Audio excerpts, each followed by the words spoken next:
উদ্ধৃত আর শানিত এক তরবারি হাতে নিয়ে মক্কার রাজপথ উত্তাল করে দৌড়াচ্ছে এক যুবক। লক্ষ্য সাফা পর্বতের পাদদেশে অবস্থিত নতুন ধর্মাবলম্বীদের মিলনায়তন দারুল আরকাম। উদ্দেশ্য বাপদাদার ধর্মকে বৃদ্ধাঙ্গুলি প্রদর্শন করে গোত্রের মান সম্মান ডুবিয়ে নতুন ধর্ম প্রচার করা, মুহাম্মদ সাল্লাল্লাহু আলাইহি সাল্লামের জীবন প্রদীপ নেভানো। প্রতিমধ্যে সে যুবকের সাথে দেখা হলো তারই কুরাইশ গোত্রীয় ভাই নুয়াইম বিন আবদুল্লাহ রাদিয়াল্লাহু তাআলা আনহুর সাথে। নুয়াইম চিনেন এই তরবারি হাতে দৌড়ানো যুবককে। নুয়াইম ভালো করে জানেন এই যুবকের জেদ, সাহসিকতা এবং শক্তি সম্পর্কে। নুয়াইম জানেন এই যুবক একবার যা করার জন্য প্রতিজ্ঞাবদ্ধ হন তা না করা পর্যন্ত হাল ছেড়ে দেন না। নুয়াইম রাদিয়াল্লাহু তাআলা আনহু জিজ্ঞেস করলেন, ওহে খাত্তাবের পুত্র, তরবারি নিয়ে যাচ্ছ কোথায়? মুহাম্মদকে হত্যা করতে। কাটভাবে উত্তর দিল যুবক। নুয়াইম রাদিয়াল্লাহু তাআলা আনহু ঘাবড়ে গেলেও বুঝতে দিলেন না যুবককে, বরং ঠান্ডা মাথায় বললেন, যে দিনের আলো নেভানোর জন্য তুমি যাচ্ছ তা তোমার ঘরে সূর্যের চেয়ে প্রখর তাপে জ্বলছে। তোমার আদরের বোন এবং তার স্বামী বহু আগেই সে দিনের আলোয় নিজেদের আলোকিত করে নিয়েছে। যুবক কখনো কল্পনাও করেননি এমন কিছু শুনতে পারবেন। তিনি তৎক্ষণাৎ দিক ঘুরিয়ে রওনা হলেন নিজের কলিজার চেয়েও প্রিয় বোনের ঘরের উদ্দেশ্যে। ঘরের দোরগোড়ায় পৌঁছাতেই শুনতে পেলেন বোনের মিষ্টি কণ্ঠ থেকে ভেসে আসছে কোনো এক অজানা শব্দমালা। এই শব্দমালা যুবক আগেও যেন কোথাও শুনেছে। পৃথিবীর কোনো কিছু দিয়ে ব্যাখ্যা করানো যাবে না এর মাধুর্যতা। এই শব্দগুলোকে কে তৈরি করেছে যুবক তা জানে না, অথচ যতবার কানে এসেছে ততবারই যুবকের পাথর হৃদয় গলে ঝর্ণার কলরব তুলেছে। দ্বিধাগ্রস্ত যুবক দরজায় কড়া নাড়লেন।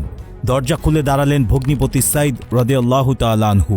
সাইদকে দেখে যুবকের মনে পড়ল তার উদ্দেশ্যের কথা, মনে পড়ল তার গোত্রের নেতাদের সামনে করা প্রতিজ্ঞার কথা। যুবক তাই চড়াও হলেন ভগ্নিপতির উপর। স্বামীকে ভাইয়ের হাত থেকে বাঁচাতে এসে বোন নিজেও আঘাতপ্রাপ্ত হলেন।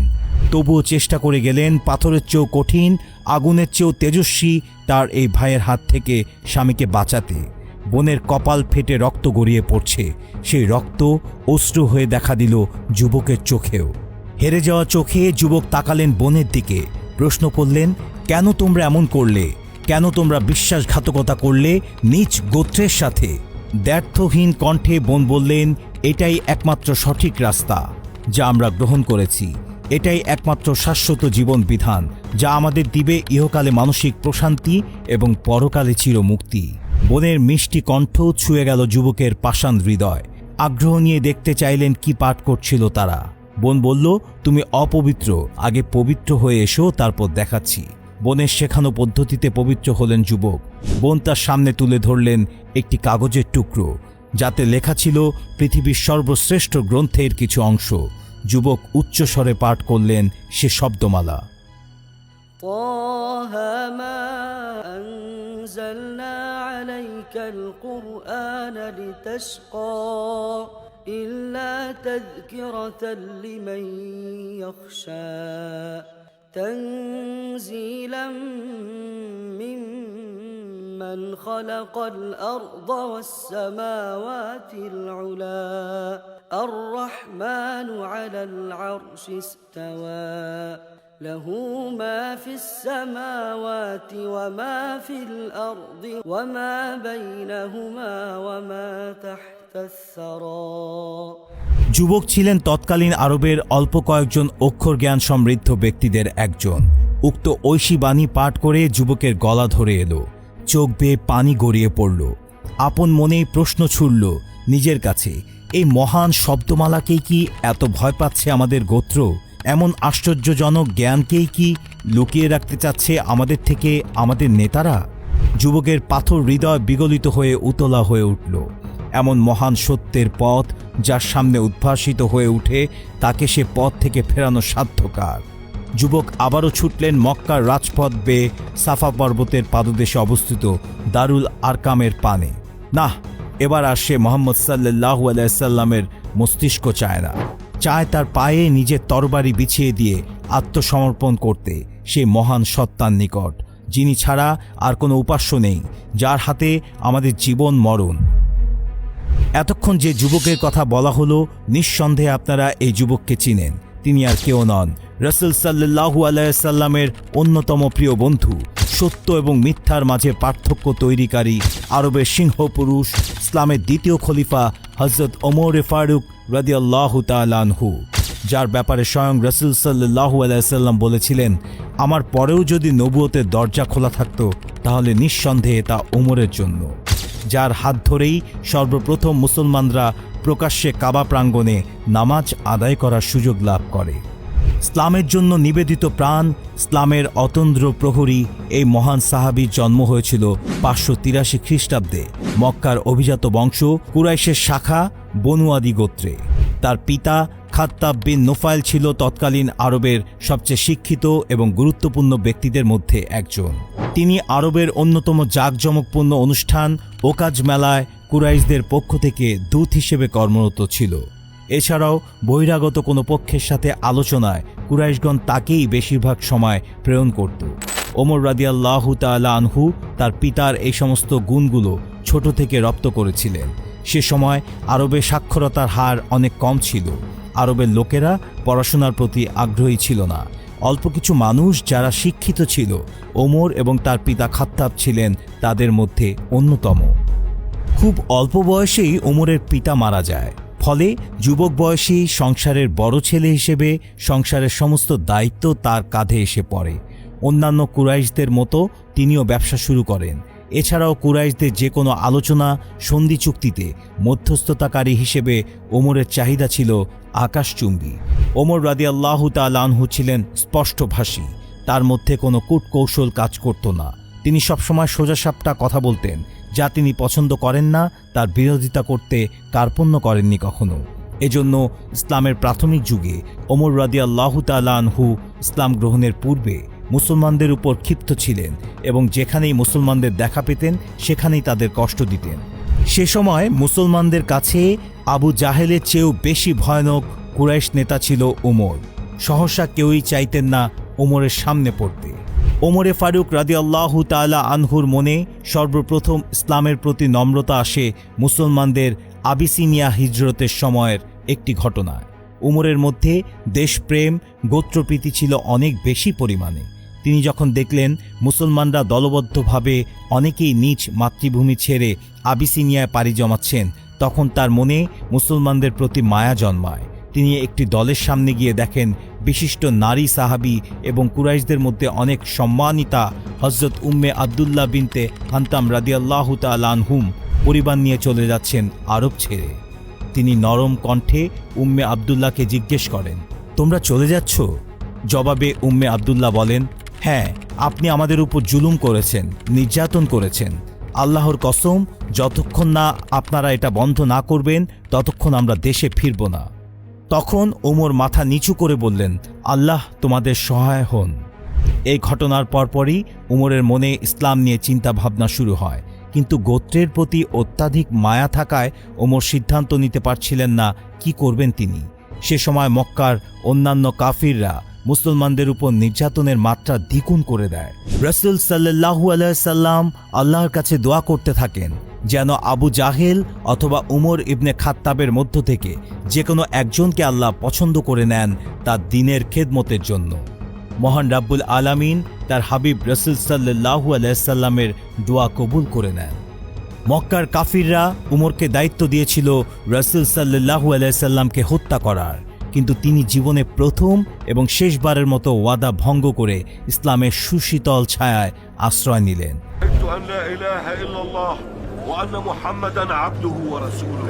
মুসলমান হয়েই তিনি দারুল আরকাম থেকে মুসলমানদের নিয়ে কাবা প্রাঙ্গণে হাজির হলেন এবং প্রকাশ্যে নামাজ আদায় করলেন। ওমর রাদিয়াল্লাহু তাআলা আনহুয়ের এমন কাজে রাসূল সাল্লাল্লাহু আলাইহি সাল্লাম তাকে ফারুক উপাধি দিলেন, যার অর্থ সত্য এবং মিথ্যার মধ্যে পার্থক্যকারী। ওমর রাদিয়াল্লাহু তাআলা আনহুয়ের ইসলাম গ্রহণের খবর বাতাসের চেয়েও দ্রুত গতিতে আরবের আনাচে কানাচে ছড়িয়ে গেল। মক্কার কাফিররা পড়ে গেল হতাশার সাগরে। হযরত ওমর ফারুক রাদিয়াল্লাহু তাআলা আনহুয়ের ঈমান ছিল নিঃসন্দেহে সে সময় সকল সাহাবায়ে কেরামদের মধ্যে আবু বকর রাদিয়াল্লাহু তাআলা আনহুয়ের পরেই সবচেয়ে বেশি। রাসূল সাল্লাল্লাহু আলাইহি সাল্লাম বলেছিলেন, আমার পরে যদি নবুয়তের দরজা খোলা থাকতো তাহলে তার যোগ্য ওমরই হতো। পর্দার বিধান, মদ্যপান সহ এমন অনেক গুরুত্বপূর্ণ ইসলামী বিধান আছে যা আল্লাহর পক্ষ থেকে আদেশ হওয়ার আগ থেকেই ওমর রাদিয়াল্লাহু তাআলা আনহু এসব বিধান পালনে আগ্রহী ছিলেন। অতঃপর যখন আল্লাহর পক্ষ থেকে এসব বিধান পালনের ব্যাপারে রাসূল সাল্লাল্লাহু আলাইহি সাল্লামের কাছে ওহী আসতো, তখন রাসূল সাল্লাল্লাহু আলাইহি সাল্লাম বলতেন, হে ওমর, মহান রব্বুল আলামিন তোমার ইচ্ছাকে কবুল করেছেন। ওমর রাদিয়াল্লাহু তাআলা আনহু ছিলেন তৎকালীন আরবের সবচেয়ে নামকরা যোদ্ধা। তরবারি হাতে তিনি যেমন ছিলেন সিংহের মতো তেজস্বী, খালি হাতেও তার ক্ষিপ্রতা ছিল চিতার চেয়েও বেশি। উহুদের যুদ্ধে মুসলমানরা যখন সাময়িক বিপর্যয়ের মুখে পড়ে, তখন ওমর রাদিয়াল্লাহু তাআলা আনহুয়ের একমাত্র চিন্তা ছিল রাসূল সাল্লাল্লাহু আলাইহি সাল্লামের নিরাপত্তা। তিনি যুদ্ধের শেষ পর্যন্ত রাসূল সাল্লাল্লাহু আলাইহি সাল্লামের ঢাল হয়ে পাশে ছিলেন। বদরের যুদ্ধে তিনি নিজের মামাকে হত্যা করেন কুরাইশদের পক্ষে যুদ্ধ করার জন্য। মুসলমানরা যখন মহান রব্বুল আলামিনের নির্দেশে মক্কা ছেড়ে মদিনা হিজরত করেন, তখন প্রায় সকলেই লুকিয়ে মক্কার কাফিরদের দৃষ্টির অগোচরে মদিনায় পাড়ি জমান। ব্যতিক্রম ছিলেন শুধুমাত্র হযরত ওমর ফারুক রাদিয়াল্লাহু তাআলা আনহু। তিনি গলায় তরবারি ঝুলিয়ে কাবা প্রাঙ্গণে গিয়ে ঘোষণা দেন, কেউ যদি তার মায়ের কোল খালি করতে চাও, স্ত্রীকে বিধবা করতে চাও, তাহলে আমাকে বাধা দিয়ে দেখতে পারো। ওমরের এমন ঘোষণায় কাফিরদের অন্তরাত্মা কেঁপে ওঠে। ইসলামের ইতিহাসে হযরত ওমরই ছিলেন প্রথম খলিফা যিনি আমিরুল মুমিনিন উপাধি লাভ করেন। তিনি সর্বপ্রথম হিজরি সন প্রবর্তন করেন, তারাবির নামাজ জামাতে পড়ার ব্যবস্থা করেন, জনশাসনের জন্য দুর্রা বা ছড়ি ব্যবহার করেন, মদ্যপানে ৮০টি বেত্রাঘাত নির্ধারণ করেন, বহু রাজ্য জয় করেন, নগর পত্তন করেন, সেনাবাহিনীর স্তরভেদ, বিভিন্ন ব্যাটালিয়ন নির্দিষ্ট করেন, জাতীয় রেজিস্টার বা নাগরিক তালিকা তৈরি করেন, কাজী নিয়োগ করেন এবং রাষ্ট্রকে বিভিন্ন প্রদেশে বিভক্ত করেন। একজন ওমর ফারুক রাদিয়াল্লাহু তাআলা আনহুয়ের অবদান শুধু ইসলামেই নয়, বরং পুরো পৃথিবীর জন্য ছিল আশীর্বাদ স্বরূপ। ওমর রাদিয়াল্লাহু তাআলা আনহু শুধু একজন বীর বাহাদুর সাহাবী ছিলেন না, তিনি শাসক হিসেবেও ছিলেন পৃথিবীর সকল শাসকদের মধ্যে উদাহরণ। তার বিচার ব্যবস্থা ছিল নিরপেক্ষ এবং ন্যায়পরায়ণ। আইনের চোখে উঁচু নিচু, ধনী গরিব, আপন পর কোনো ভেদাভেদ ছিল না। বিচার বিভাগের সংস্কার সাধন ইসলামের ইতিহাসে হযরত ওমর রাদিয়াল্লাহু তাআলা আনহুর একটি অবিস্মরণীয় কীর্তি। তিনি সর্বপ্রথম বিচার বিভাগকে শাসন বিভাগের আওতামুক্ত করে একটি আলাদা বিভাগ হিসেবে চালু করেন। রাষ্ট্রের যাবতীয় গুরুত্বপূর্ণ কাজ তিনি সাহাবীদের সঙ্গে পরামর্শ করে সম্পাদন করতেন। তিনি শাসন ব্যবস্থাকে সুদৃঢ় করার জন্য মজলিসে শুরা বা উপদেষ্টা পরিষদ গঠন করেন। হযরত ওমর রাদিয়াল্লাহু তাআলা আনহুয়ের মতো প্রজাবৎসল শাসক ইতিহাসে বিরল। তিনি নিজে অন্ধকার রাতে একাকী বেরিয়ে পড়তেন এবং প্রজাদের ঘরে ঘরে গিয়ে তাদের সুখ দুঃখের খোঁজ খবর নিতেন। ক্ষুধার্ত শিশুদের কান্নার আওয়াজ শুনে তিনি নিজের কাঁধে আটার বস্তা বহন করে নিয়ে যান তাদের তাঁবুতে। স্বীয় সহধর্মিণী উম্মে কুলসুমকে নিয়ে যান এক বেদুইনের ঘরে তার প্রসব বেদনায় কাতর স্ত্রীকে সাহায্য করার জন্য। একবার ভুলবশত তার পুত্র আব্দুর রহমান আবু শাহাম নেশাজাতীয় দ্রব্য পান করে ফেলেন। আবু শাহাম তখন মিশরে যুদ্ধরত ছিলেন। যখন আবু শাহাম তা বুঝতে পারলেন, সাথে সাথে মিশরের গভর্নর হযরত আমর ইবনে আস রাদিয়াল্লাহু তাআলা আনহুর নিকট নিজের অপরাধ স্বীকার করে শাস্তির দাবি করেন। আমর ইবনে আস রাদিয়াল্লাহু তাআলা আনহু তাকে সে অবস্থায় নিজের কামরাতে ৮০ বেত্রাঘাত করেন। পরবর্তীতে যখন খলিফা হযরত ওমর ফারুক রাদিয়াল্লাহু তাআলা আনহু এই বিষয় জানতে পারেন, তখন তিনি আমরকে এই বলে তিরস্কার করেন যে সাধারণ মানুষকে যেভাবে জনসম্মুখে শাস্তি দেওয়া হয়, আমার ছেলেকেও সেভাবে শাস্তি দেওয়া উচিত ছিল। পরবর্তীতে আবু শাহাম মদিনায় ফিরে আসলে খলিফা ওমর ফারুক তাকে জনসম্মুখে পুনরায় বেত্রাঘাত করেন। ন্যায় বিচারের এমন উদাহরণ পৃথিবীর রাজা বাদশাদের ইতিহাসে খুঁজে পাওয়া যাবে না। এজন্য রাসূল সাল্লাল্লাহু আলাইহি সাল্লাম তাকে উপাধি দিয়েছিলেন ফারুক নামে। হযরত ওমর ফারুক রাদিয়াল্লাহু তাআলা আনহু খেলাফতকালেই মুসলমানরা কালিমার পতাকা উত্তোলন করেছিল অর্ধ পৃথিবী জুড়ে। মক্কা থেকে ইসলামের যে সূর্য উদিত হয়েছিল, সে সূর্যের অস্ত হযরত ওমর ফারুক রাদিয়াল্লাহু তাআলা নিয়ে গিয়েছিলেন সমগ্র আরব ভূখণ্ড ছাড়িয়ে এশিয়া এবং ইউরোপের দ্বার প্রান্তে। তার আমলেই মুসলমানরা তাদের প্রথম কিবলা বাইতুল মুকাদ্দাস জয় করেন। বিশ্বের অন্যতম পরাশক্তি পারস্যের সাম্রাজ্য চূর্ণ বিচূর্ণ করে দেন। আরেক পরাশক্তি রোমান সাম্রাজ্যকে বিতাড়িত করেন আরব থেকে ইউরোপের দিকে। পুরো অর্ধজাহানের খলিফা হয়েও তার জীবন ছিল একদম সাদামাটা। একবার রোমান দূত তার সাথে দেখা করতে এসে দেখেন তিনি শুয়ে আছেন খেজুরের পাতার এক মাদুরে। তিনি যখন মৃত্যুবরণ করেন তখন তার উত্তরাধিকারদের জন্য কিছুই রেখে যাননি, উল্টো আরও ৮৬,০০০ দিরহাম সমপরিমাণ ঋণ ছিল তার। ইসলামের এই সুমহান খাদেমের মৃত্যু ছিল অত্যন্ত হৃদয় বিদারক। বিশিষ্ট সাহাবী হযরত মুগীরা ইবনে সুবা রাদিয়াল্লাহু তাআলা আনহু-এর একজন গোলাম ছিল, যাকে পারস্য বিজয়ের সময় গনিমত হিসেবে পান তিনি। সেই গোলামের নাম ছিল ফিরোজ আবু লুলু। সে ছিল পেশায় চিত্রকর এবং কাঠমিস্ত্রি। সে সময় খেলাফতের নিয়ম ছিল অমুসলিম কেউ মদিনায় থাকতে পারবে না, কিন্তু আবু লুলুর বিশেষ গুণের কারণে খলিফা ওমর তাকে মদিনায় থাকার অনুমতি দেন। তার জন্য বিশেষ নিয়ম ছিল সে দৈনিক নিজ ইচ্ছা মাফিক পেশায় কাজ করতে পারবে এবং তার দৈনিক আয়ের মধ্য থেকে খুবই সামান্য একটা অংশ তার মনিব হযরত মুগীরা ইবনে সুবা রাদিয়াল্লাহু তাআলা আনহুকে দিবে। একদিন এই অগ্নিপূজক আবু লুলু খলিফার কাছে এসে নালিশ করে যে তার মনিব তার থেকে অতিরিক্ত খাজনা নিচ্ছে। ন্যায় বিচারক খলিফা হযরত ওমর ফারুক রাদিয়াল্লাহু তাআলা আনহু তার আয় এবং মুগীরা রাদিয়াল্লাহু তাআলা আনহুকে দেওয়া করের পরিমাণ হিসাব করে দেখেন সঠিক পরিমাণই হযরত মুগীরা আবু লুলু থেকে গ্রহণ করছেন। এ কথা যখন খলিফা আবু লুলুকে বলেন তখন সে রাগে গজগজ করতে করতে দরবার থেকে বের হয়ে যায় এবং বলতে থাকে, ইনসাফ আমাকে ছাড়া সবাইকে দেওয়া হয় এখানে।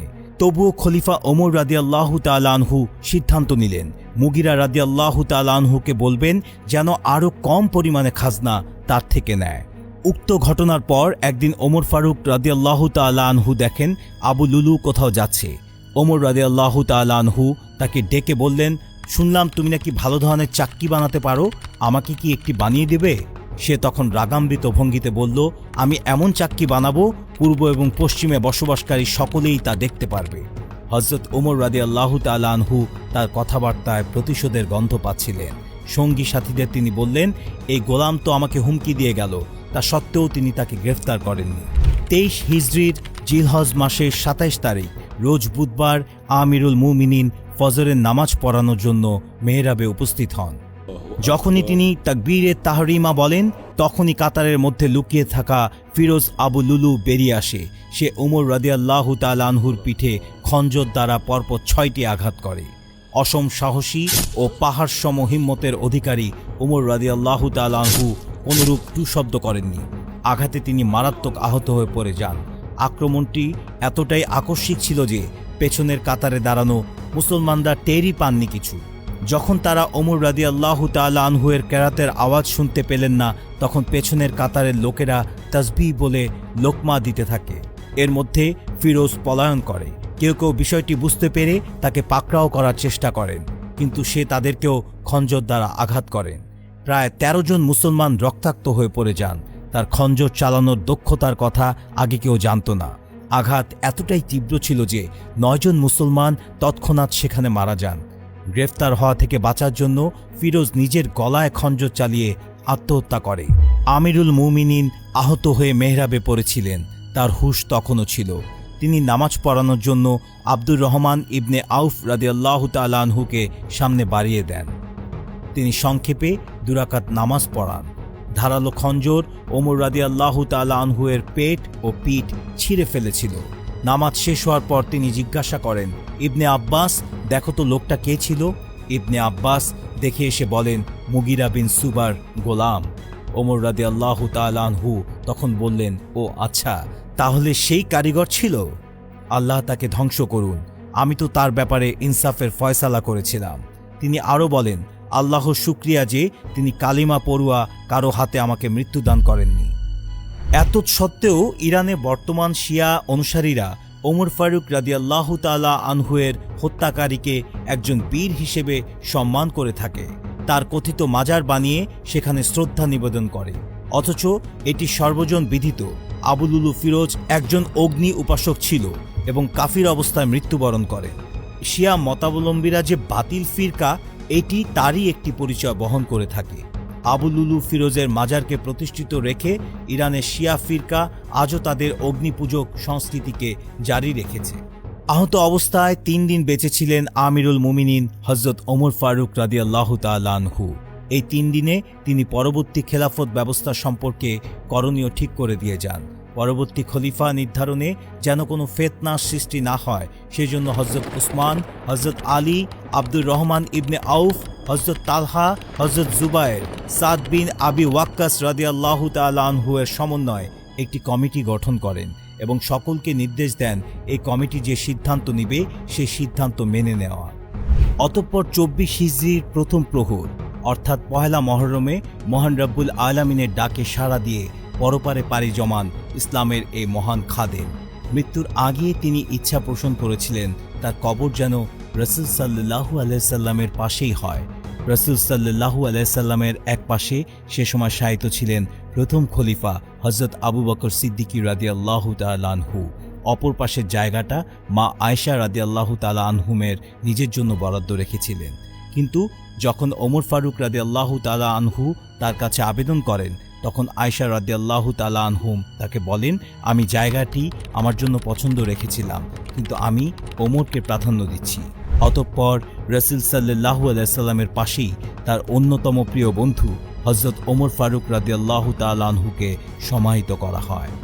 আমাদের এই ভিডিওতে হয়তো ওমর ফারুক রাদিয়াল্লাহু তাআলা আনহুয়ের মতো আকাশের বিশাল নক্ষত্রের জীবন এবং আদর্শ সম্পূর্ণ তুলে ধরা সম্ভব নয়, কিন্তু আমাদের এই ক্ষুদ্র প্রচেষ্টা দেখে কেউ যদি ওমর ফারুক রাদিয়াল্লাহু তাআলা আনহুর প্রতি আগ্রহী হয়ে আরও জানার চেষ্টা চালায় এবং তাকে অনুসরণ করে তাহলেই সার্থকতা পাবে আমাদের এই প্রচেষ্টা। মহান রব্বুল আলামিন আমাদের সকলকেই ওমর ফারুক রাদিয়াল্লাহু তাআলা আনহুর মতো ঈমানি শক্তি দান করুন। আমিন।